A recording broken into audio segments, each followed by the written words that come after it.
अस्सलाम वालेकुम बच्चों, आज हम लोग सीखेंगे कि पाइथन के अंदर हम आउटपुट किस तरह डिस्प्ले करवा सकते हैं। मतलब हम आउटपुट जब भी लेनी होगी उसके लिए जो बुनियादी स्ट्रक्चर है पाइथन लैंग्वेज का वो किस तरह वर्क करता है, इसको आज हम लोग पढ़ेंगे। तो ये करने के लिए आपके लैपटॉप या कंप्यूटर के ऊपर विजुअल स्टूडियो का इंस्टॉल होना ज़रूरी है। विजुअल स्टूडियो के इंस्टॉल होने साथ साथ उसके अंदर आपने पाइथन को भी लाजमी इंस्टॉल कर लेना है। तो सबसे पहले हम लोग स्टार्ट करेंगे, सर्च में जाके विजुअल स्टूडियो को सर्च करेंगे। तो ये देखें, मैंने अभी इसको ओपन किया था तो मुझे सर्च करने की ज़रूरत नहीं पड़ी। तो यहाँ पे मैं विजुअल स्टूडियो कोड पर क्लिक करूँगा तो मेरे पास विजुअल स्टूडियो का सॉफ्टवेयर ओपन हो जाएगा। जैसे ही सॉफ्टवेयर ओपन होगा तो इसमें हम लोग क्या करेंगे, आज सिर्फ हमने एक चीज़ को देखना है कि हमने इसके अंदर अपनी जो आउटपुट है उसको कैसे डिस्प्ले करवाना है। आउटपुट को डिस्प्ले करवाने के लिए हमारे पास जो बुनियादी स्ट्रक्चर है पाइथन लैंग्वेज का वो प्रिंट है। प्रिंट हम लिखने के बाद छोटी ब्रैकेट शुरू करते हैं और उसको क्लोज कर देते हैं। उसके बाद हम लोग इन्वर्टेड कॉमा को शुरू करते हैं, डबल इन्वर्टेड कॉमा को, और उसको क्लोज कर देते हैं। अब ये जो आपको नज़र आ रहा है ये बेसिक पाइथन लैंग्वेज का आउटपुट का स्ट्रक्चर है। तो इसके अंदर आप जो भी चाहे सिंपल आउटपुट जो है वो डिस्प्ले करवा सकते हैं। और यहाँ मैं एक बात आपको बताता चलूँ कि पाइथन लैंग्वेज जो है एक केस सेंसिटिव लैंग्वेज है।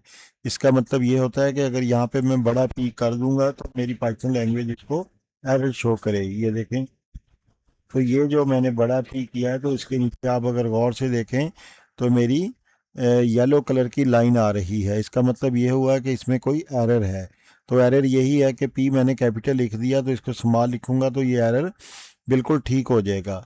तो ये हमारा था बुनियादी जो प्रिंट है, केस सेंसिटिव है पाइथन लैंग्वेज। प्रिंट को हम यूज़ करते हैं आउटपुट को डिस्प्ले करवाने के लिए। और एक बात और मैं आपको बताता चलूँ कि जब भी आप पाइथन के प्रोग्राम में आउटपुट लेते हैं तो हर प्रिंट जो है नई लाइन के ऊपर आपकी आउटपुट को शो करता है। मतलब जितनी दफ़ा आप प्रिंट की कमांड को यूज़ करेंगे, प्रिंट के फंक्शन को यूज़ करेंगे, उतनी दफ़ा आपकी नई लाइंस ऑटोमेटिकली क्रिएट होती चली जाएंगी। यहाँ पे सबसे पहले हम लोग अपना नेम को डिस्प्ले करवाएंगे। मैं लिखता हूँ नेम और कॉलन मोहम्मद अमजद। ये देखें, जैसे ही मैंने ये लिख लिया, अब मैं इस कोड को एग्जीक्यूट करूंगा तो मेरा जो एग्जीक्यूट होने वाला कोड है उसका आंसर जो है मैं नीचे टर्मिनल में नज़र आएगा। तो इस कोड को एग्जीक्यूट या रन करने के लिए मैं रन के मेन्यू में जाऊंगा, यहाँ से मैं स्टार्ट डीबग को क्लिक करूंगा। उसके बाद यहाँ से पाइथन फाइल डीबगिंग को मैं चूज़ करूंगा। जैसे ही मैंने चूज़ किया तो नीचे आप देखें टर्मिनल के अंदर मेरी आउटपुट शो होना शुरू हो गई है। यहाँ पे आउटपुट मेरी आ गई नेम मोहम्मद अमजद। तो ये जो आउटपुट वाला टर्मिनल है इसको क्लियर करने के लिए हम लोग क्या करेंगे, राइट पे जाएंगे। यहाँ पे देखें हमें 3 डॉट्स नज़र आ रहे हैं, इसके ऊपर क्लिक करेंगे तो यहाँ पे हमें क्लियर टर्मिनल की ऑप्शन मौजूद है। ये मैंने क्लियर किया तो ये मेरा टर्मिनल नीचे क्लियर हो गया। मैं यहाँ पे इंटर करूँगा और क्लास का जो है अपनी क्लास को डिस्प्ले प्रिंट छोटी ब्रैकेट शुरू फिर बंद किया इन्वर्टेड कॉमा। ये मैंने बेसिक स्ट्रक्चर जो है अपना पाइथन लैंग्वेज का आपके सामने लिख दिया। इसके अंदर मैं जो भी डिस्प्ले करवाना चाहता हूँ वो मैं लिख दूंगा। यहाँ पे मैं लिखूंगा क्लास 9th। तो जैसे ही मैंने क्लास 9 लिखा, देखिएगा ये भी मेरा इसी तरह डिस्प्ले हो जाएगा। इसके बाद मैं रोल नंबर भी डिस्प्ले करवा लेता हूँ। उसके लिए मैं प्रिंट लिखूंगा, छोटी ब्रैकेट शुरू और फिर बंद करूंगा और डबल इन्वर्टेड कोड शुरू करूंगा और बंद कर दूंगा।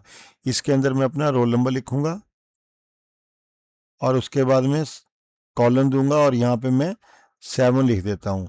तो ये मैंने 3 लाइनें लिखी। अब देखेंगे कि तीनों लाइनें तीन ही लाइनें प्रिंट होंगी क्योंकि मैंने 3 दफ़ा प्रिंट का यूज़ किया। पहली लाइन के अंदर नेम मोहम्मद अमजद, दूसरी में क्लास 9th और तीसरी में रोल नंबर 7 आ जाएगा।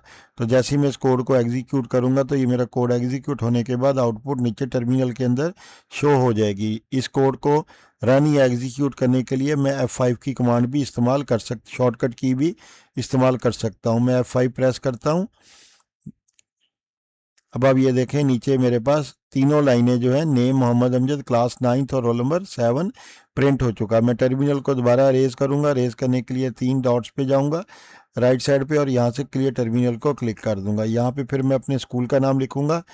तो मैं लिखूंगा प्रिंट, छोटी ब्रैकेट शुरू करूंगा, बंद कर दूंगा, डबल इन्वर्टेड कोट्स को शुरू करूंगा और बंद कर दूंगा। इसके अंदर मैं अपने स्कूल का नाम लिख दूंगा।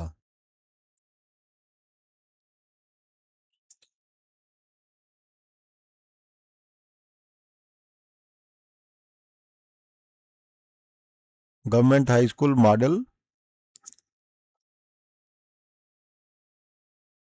खानपुर।